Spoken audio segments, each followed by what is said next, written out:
Today we're getting into a really influential book, one that genuinely changed the game for how people think about starting businesses and innovation. Eric Ries' The Lean Startup. If you're involved in startups or even innovation in bigger companies, you'll want to understand why this became such a cornerstone text. Oh, absolutely. It's basically a roadmap for innovating today. It directly takes aim at, the incredibly high failure rate for new ventures. And the real mission, the deeper thing, is about stopping that huge waste people's time, their passion, their skills poured into things that just don't work out. Preventing that entrepreneurial heartbreak, really. Entrepreneurial heartbreak. I like that framing. So what's the core idea? What's the big shift in thinking the Lean Startup proposes to prevent that?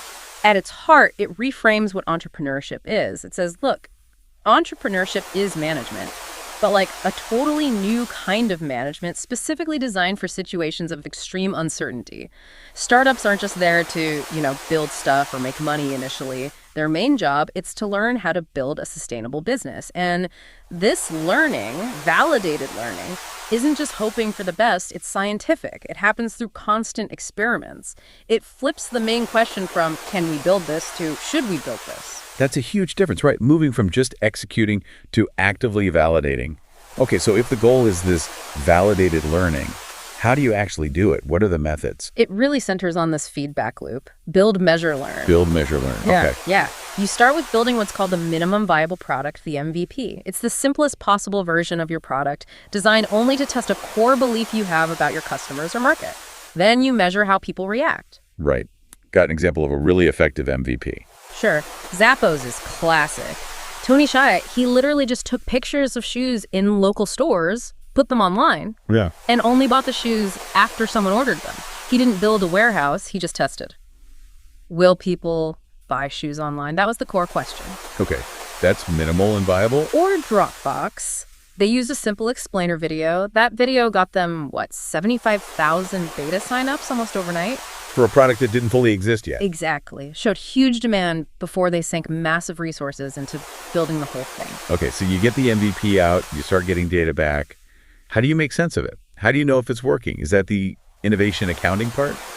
That's it, precisely. You need to avoid what Ries calls vanity metrics, things like total registered users or total downloads. They might look good, but they don't tell you if people are actually using your product or if you're improving. Right. They don't drive decisions. No.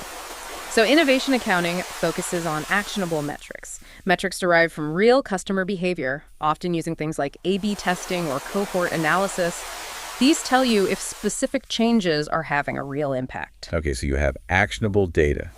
What happens if the data is telling you something you don't want to hear, that the idea isn't working? That's the crucial moment. Pivot or persevere. Based on that validated learning, that real data, you make a hard decision. Either you pivot, meaning you make a significant change, testing a new core hypothesis, or you persevere because the data shows you're on the right track. And pivoting isn't failure, it's learning, right? But it must be hard. It is. Ries talks about his own struggles at IMVU. They spent months improving features, but the core metrics didn't budge. They persevered when they probably should have pivoted earlier, wasting a lot of effort. Ouch. Yeah, that sounds painful. What else is in the toolkit? I remember something about small batches. Yes. Small batches and continuous deployment. This comes from lean manufacturing, actually, from Toyota. Instead of building huge, complex releases, you work in small increments. Like IMVU eventually making 50 small product updates a day. 50 a day? Wow. Sounds chaotic, but it means you find and fix problems much faster. If something breaks, you know exactly which small change caused it. It speeds up the learning cycle. Okay, faster cycles, faster learning.